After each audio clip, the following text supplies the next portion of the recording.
Melele kenya koi puri. Elele no koi puri. Melele gbe kwa krare no dia. Ko du puri. Okay. Ne Tare, morning. Ele nebe aje ogbele dedere. Ele owe do via alo do kwa common link kwa ba abadoi. Oh, ne viedi. Ela me digo wa doi ne lime. Okay. Ekwera. Ga kedi. Ne me ti amo ne bia vie. Ele viagbe. Wa mi. Adokumera. Awagire. Ta na bere no viere. Yi nene wa no like ekeke we fare fi po. Ne me vie. Evie adekpo fare fi po alo do kwa wi ko. Me vie udu epo. Na vi aho yi ne na ho anyo. Na be ma 1 week ko. For this 1 week. Morning type ka evia alo morning de said ga afle last mego. Wow. Grada. The car you be grada. Grada. The car you right be. here. Okay. Le depot. The kanye extra biker. Extra biker. Biker. Biker. Extra biker give me pa. Okay. Grada give me pa wa yi. Ya ko lu ya ke. Enu ale bebe. Ta relitine no ho afi china. I dey let to go 3 months. Ko je didi. Okay. Ta na be Africa 3 months ke do ko aje didi. Ti ewe do we kele hun. Do keke le hun de. Po eleve ma gbe de. Gbewu machi. Gbewu machi nu egbe ale ya no ma ga no fupa ga no egbe ade le won pa no si ko ma je si go ko pele babala. Gbewu machi de le ke kenye be ne o were fi ala.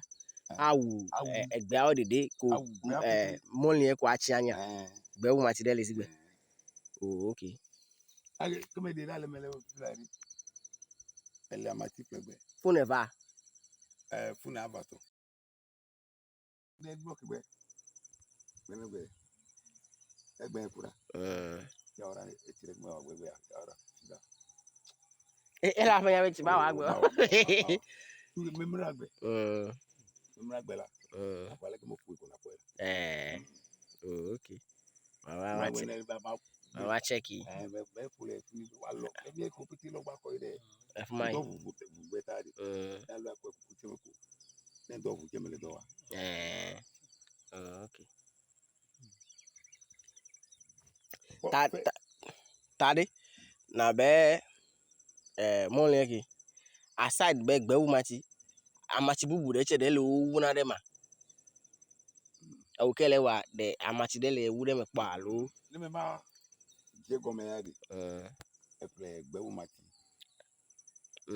Ne be aje agle go me. Ba jiru ye. Okay. For land preparation. Awu egbe obete le fi egba. Da je chi fure fi aje go ma lo. Ne July me. July me ko pa mon. Okay. July. Okay. July, August, September, October. To October end to kaka de November end la. Kimi ege monuka. Egbe so egbe date ne. Egbe 31st. 31st. To first come get November. Egbe me ge monu si tere November mo. Aka do November 15 and 16 ko. Be close le. Wabo. Mo avo fi ko. Be go be ga ide. Fetri mi. Oh, okay.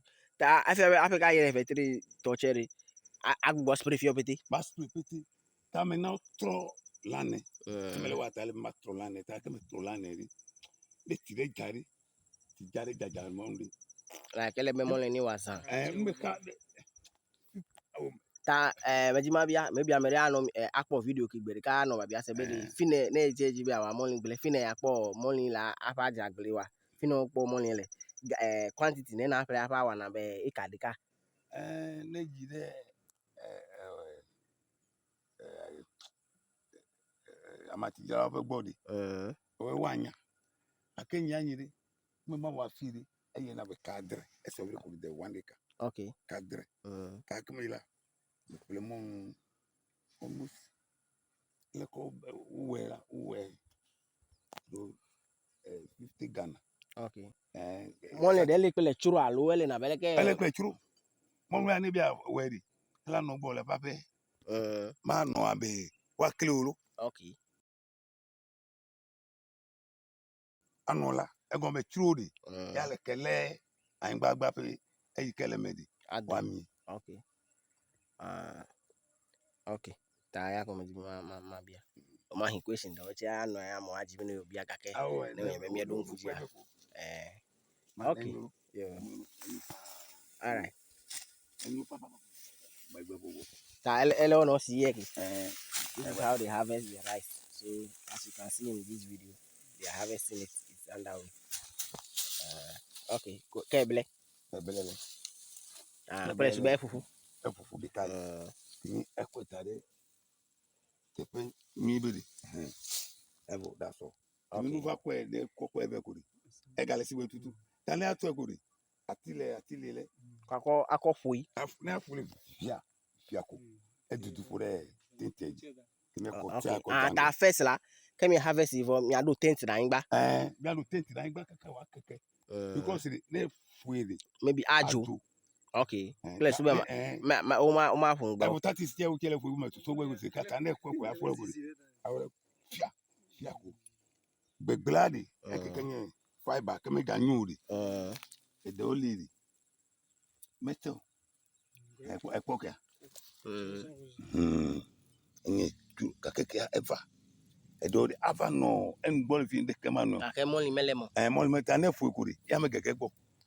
Eti ati nkwa ko dange. Oh, okay. Ya edewede. Ama no mebe mi apu ga ke dewe moli kwia no nga ke ma Eta anawafu. Eme na ko fu ko de ka. Tamile le unchiri. Le ruko eba. Alus. Okay. Ta fielo kama wele wedi. Me na ko wafu mi de fine. Okay, afi apu. Le fiame. Le fiame ko ndika ko. To ko le me ko ndika ko ma je ko. Ta fi abe kesi egbe elebe na lo. Oh. Jado de fu. Ke po huhu ke onyo na we. Ele kesi ti gomedi aki mi ko mesi du ngo tiere. Mele totogbe. E ko ti aji na be. Mimra gbe. Okay. Ke ko be ko to fu. Ai bo ndo ke la ko ri. Ele. Oh, okay.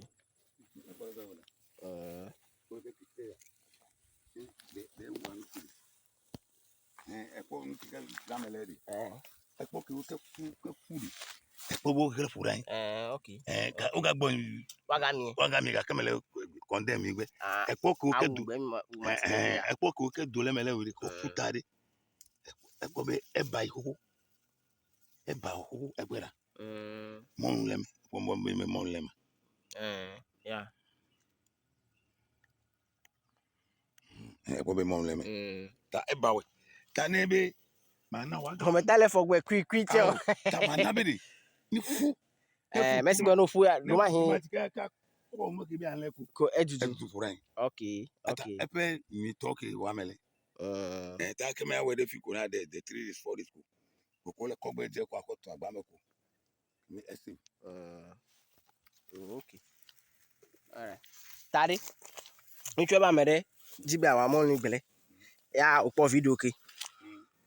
Ya efe calculation ano na be nene like to start this type of farm.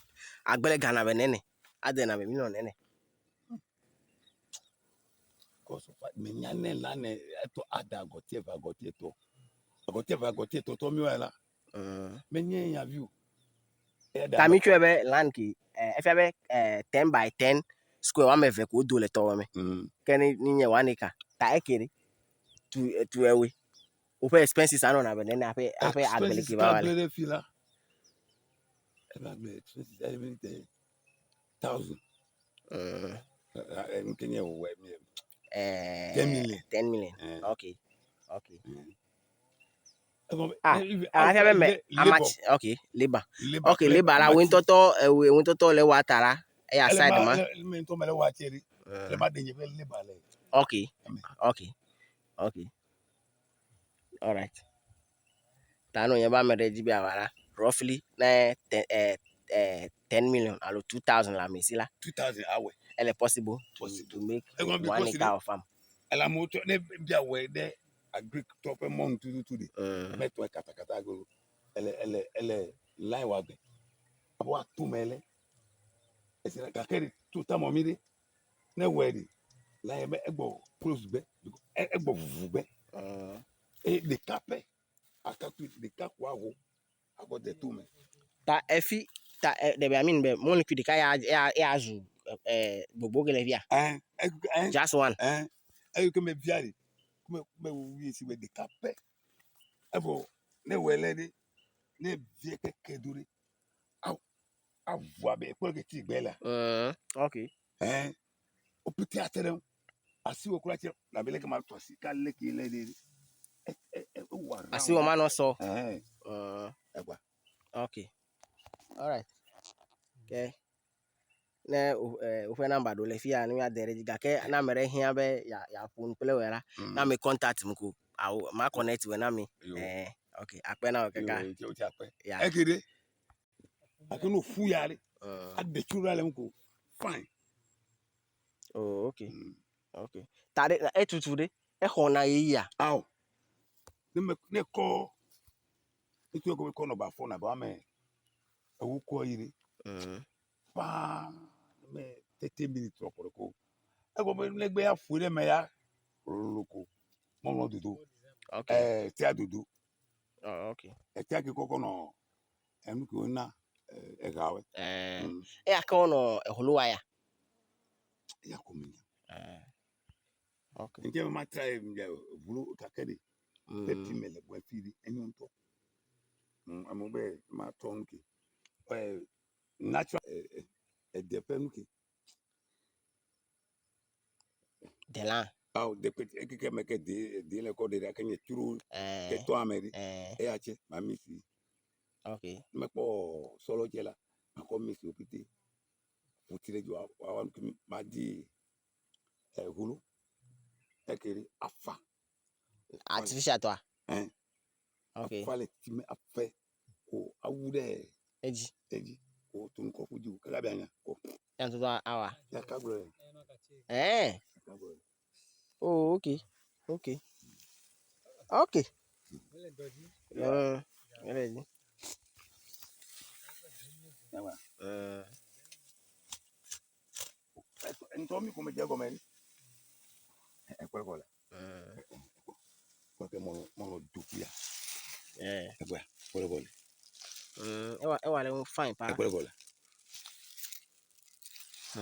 egba tal me sie ko me fe avec mi ko pa ki gudi nuclear ade no kirika okay margarine egba ata mo ndi do le ya ka kedi do ko le hun le do le ndi me mo mo do ri enyo ma peli do fle etire gagora etire aya pupu ya lu manya ya native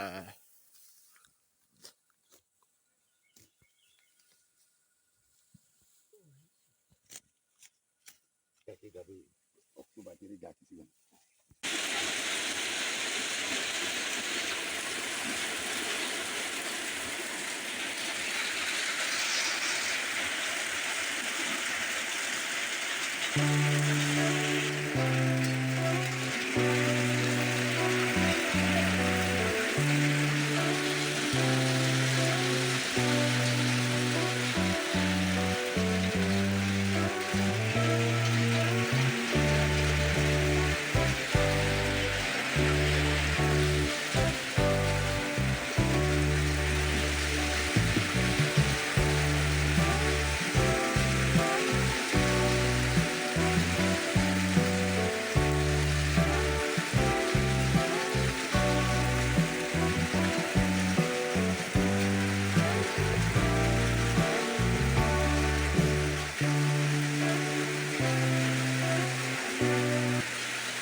Small. Ka right. Aku kali mai dari sana. Aku kiti mon lem. Ta ela wa fanya be. Oh, ni masih aku. Apo watu ya.